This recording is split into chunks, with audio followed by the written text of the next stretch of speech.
Hello all you hardcore fans out there, it's Big Porky here. I'm just sat here with my pal Frank from Lancashire. He's come to see me. How are you doing, Frank? I'm alright, Russell. Are you in the Christmas spirit this year, Frank? I am now. Frank's got a bit of a story to tell us. I'm just gonna get Frank to tell this story because we're sat here watching boxing, as you can see, but I think this story has got a Christmassy feel to it because well, listen to the story and see what you think. Where did you go? What day did it happen, Frank? It happened yesterday. It happened yesterday. Saturday. In your area. You went shopping. Yeah, not far from me. But I just come back from my sister's, and I had 400 quid in my pocket for buying presents. Yeah. My wife said, "Can we call in at Sainsbury's and get some?" Oh, not Sainsbury's. It was Morrison's, and get some food or whatever. So I says, "Okay." So I get parks the car. Goes in Morrison's, sits down at the table, just going to have beans on toast. Put my hand in my pocket where my wallet was. There was only a £20 note there. 380 quid missing. Ooh, that's not good that, Frank, is it? Panic set in. Betty's running around the Morrison's looking round the floor. With a broken leg as well. The broken leg, yeah, because I run over at the airport. Taking my granddaughter to the airport, I went and run over a foot. Right, so you pulled up at airport. Betty's got out your Merc, yeah, and you weren't stopping, were you? I didn't know she was getting out. I just moved forward again. So Betty's jumped out at Merc, and you've put it in D like you do, and just mowed her down. Oh, nightmare. So anyway. So that's the first story. The second one's the money, and you think you're having a breakdown. Yeah. So I'm running outside to the car, thinking it could be anywhere, but I said to her, "It's gone, that money now. It'll blown away anyway, because it was loose, the money." Mm. And I looked all over. Anyway, I had to wipe my mouth. I was ill at this time. I thought I was going to have a proper breakdown. Anyway, I got to the car to get in the car, and there's a little note in the door. Where's the note? Put the note away. Is it in the kitchen? No, Wait, I'll get it. The note in the door from a guy called Mark, and it says, "Come and see me tomorrow at Whitefield Golf Club. I may have something for you, or I might have something for you." So I'm thinking, oh, maybe he's found me money. Maybe he's some sort of a nice guy. But I don't know anybody who'd have picked £380 up and say, "I found your dough." Anyway, I didn't know what had happened then. I just thought maybe he'd seen someone pick my money up or something, you know what I mean? So, go home, didn't sleep proper last night. He's at work apparently at dinner time, so this morning we set up. Where did you go to that golf club? To his golf club, yeah? There's the note he left me. Read it out, what's it say? It says, "Hello, my name is Mark. I work at Whitefield Golf Club. I think I've got something of yours. I am working tomorrow. Can you pop round before 12? Couldn't wait. This morning I was up. So you were burning rubber at 10:30? Earlier than that. Yeah. Anyway, got there for about 10:30, and see these guys in this cafe at the golf club. I walked over with the note. I went, "I'm looking for someone called Mark." He went, "I'm Mark." So I looked at him. I says, "I found this in my car, in the car door." He went, "Yeah." He says, that's me. He says, "Did you lose something?" I said, "Yeah, I did. I lost some money." He said, "How much was it?" I said, "To be truthful, it was £380. He put his hand in his pocket and gave you the money. £380.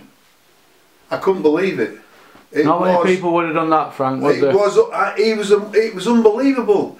And I said, "You know what?" I said, "You deserve half of this money. Take some money." He wouldn't take a penny off me. Not a penny. I said, "You deserve half of it." He went, No, you know what? I nearly come to a tear. Yeah. It takes a lot to make me have a tear, but I nearly did. Yeah, yeah. We give each other a hug, and he went, "You have a good Christmas, mate." Yeah. Anyway, when I got home, I got on social media, and I was trying to find him. I usually only use Twitter, but he's on Facebook. He's called Mark Kinsella from Whitefield. Kershaw, wasn't it? No, Kinsella. Mark Kinsella from where? Whitefield near Manchester. Near Manchester. Yeah, and what? I thought he said Kershaw on that thing, No. did you? Kershaw or something? No. Kinsella, yeah. Alright then, well, he's a good guy, isn't he, Frank? Yeah.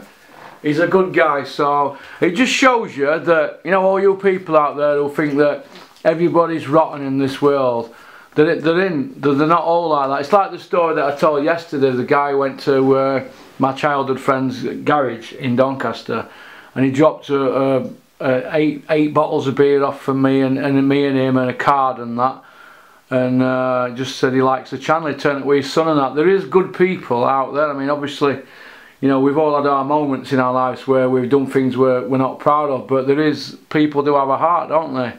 And you know, it's nice to hear stories like that, Frank, at Christmas, you know, where it's the funny season for everybody panicking and rushing about and making mistakes, and more wallets are lost this month than any other month, it says on the internet. I was looking last night.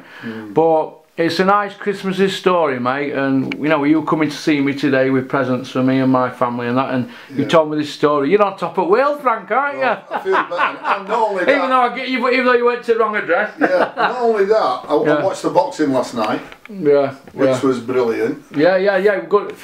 Warrington, well, it was a brilliant fight, wasn't it? I watched it, taped it. It was a great fight, but the other one was good as well, though, wasn't it? That was a cracking fight. They were both good fights. That was a good fight. It was a cracking fight. Dillian White and Derek Chisora. Plus, Mark Ephron got beat, didn't he? Mark Ephron got beat. And I'll tell you what, schooled him. That kid schooled him, and we all know that me and Dennis were at Loggerheads when Ephron were 9-0, because I was saying you need to sign him, but I don't think he's been matched correctly to go in with Liam Williams. I know it's alright saying it afterwards, isn't it? I thought he was better than that, Ephron. I did. Yeah, I did. Yeah. I think he struggles at that weight, you know, because he walks around 185, doesn't he? So to get down to 160, he's taking 2 stone off. Oh well. Come here, Rocky. And Tommy Fury. Yeah. He got his debut. Yeah, he won, didn't he? He won. Yeah. Yeah, he won. Tommy. He's going places. Him. Tommy's going places. Yeah, he looks the part as well, doesn't he? And also Nathan Gorman. Yeah, he won as well. Nathan Gorman put a good show on. Boatsi. Tom Little got beat, didn't he? Tom Little. We like Tom Little, don't we? We were in Bulgaria with us, wasn't it? Tom. Yeah, I've got a lot of time for him, Tom Little. He'd have a fight with anybody. Yeah. But I don't think David Price can start talking Joshua after beating Tom Little. He's got to go through Chisora next. Yeah. That's what they're saying for him now. Yeah. Or Dave Allen. Yeah, it's a shame. It was a shame that there was Eddie Hearn and Frank Warren put the shows on. No. Eddie Hearn put his date on after Frank. Frank had the date first for a few weeks, didn't he? Yeah. And then Eddie put that on.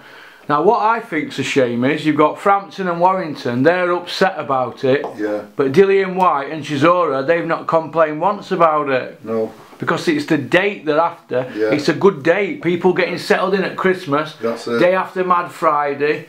And it's a good slot to have before Christmas to get in the Christmassy spirit, families together, people who've had a drink.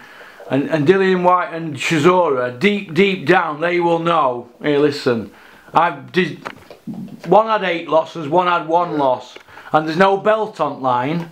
Come on, that's not criteria for pay-per-view. So they know they slipped in on a pay-per-view and they shouldn't have done. Do you know what I mean? What about Dave Allen? I think he needs to keep away from Chisora, doesn't he? Dave Allen? Dave will get beat by Chisora. Is he talking about fighting Chisora? No, he's not. I don't know. I saw a couple of people on about it on social media. I don't think Dave is. I think Dave's well clear. Well, what Dave Allen's going to do is he's learnt off people like me and Dennis and people like that. He's going to start coming out with things like, I'll fight David Price or I'll fight Miller. He's putting himself into the mix for fights where guys are getting a couple $100 grand. And he's sort of piggybacking into it. Whereas Dave Allen, in my opinion, he's at the level like Tom Little is, isn't he? Yeah. They're at that level, below British level, aren't they? They're probably English level. Yeah. But they're putting the scent in the mix with guys who are Euro stroke world level. They're forgetting that there's a big bridge, isn't there, between it. But it's all marked money. If Dave can promote himself and get on social media and get his son out there, like working on Sky and doing, because he's been on Sky this week doing pundit work and predictions, that's good, isn't it? If you can get a few quid out of the job, because we aren't boxing and we aren't being in limelight, Dave will he'll struggle in real world. He won't be able to hold a job down. You know, Dave, he's not regimented, is he? No. He's not regimented. Well, I wish him Merry Christmas. Yeah, I do, All my mates and all my pals. Yeah, good. All my boxing pals. I'm going to split that 380 years old. And now you've had a touch. Merry Christmas to them all anyway. Yeah, Merry Christmas to everybody and a Happy New Year from everybody at Porky's Corn, from me, from Frank, from Betty, Frank's missus. See, how are you doing, Betty? Fine. How's your leg after Frank mowed you down? As you do. As you do when you go to the airport. I'll just stop here, Betty, jump out and I'll drive back off while you're hanging out at the car. And then I'll get that 380 quid of yours and I'm going to throw it on the floor in the car. Hey, it might have blown away, Frank. I said that to her. It might have been because it's damp, it didn't blow away. I said that to her. So, but anyway, listen. You'll behave yourself, Rocky, with guests at my house. So anyway, peace out. Keep on trucking, all you boxing fans. Keep supporting boxing, because without the fans, we're nothing, are we? We're notes. But keep supporting boxing. And if you get chance, get onto my channel and share the video where it says message to Eddie Hearn, because it might be looking good for a bit of a phone call with Barry Hearn. There's no promise yet, but I don't think Eddie's going to speak to me, but I might get a little bit of a chat with Barry, and I've got some proper questions for them, because they're doing their best to take every penny out of boxing. I don't agree with it. But Merry Christmas, Happy New Year, and keep on chucking.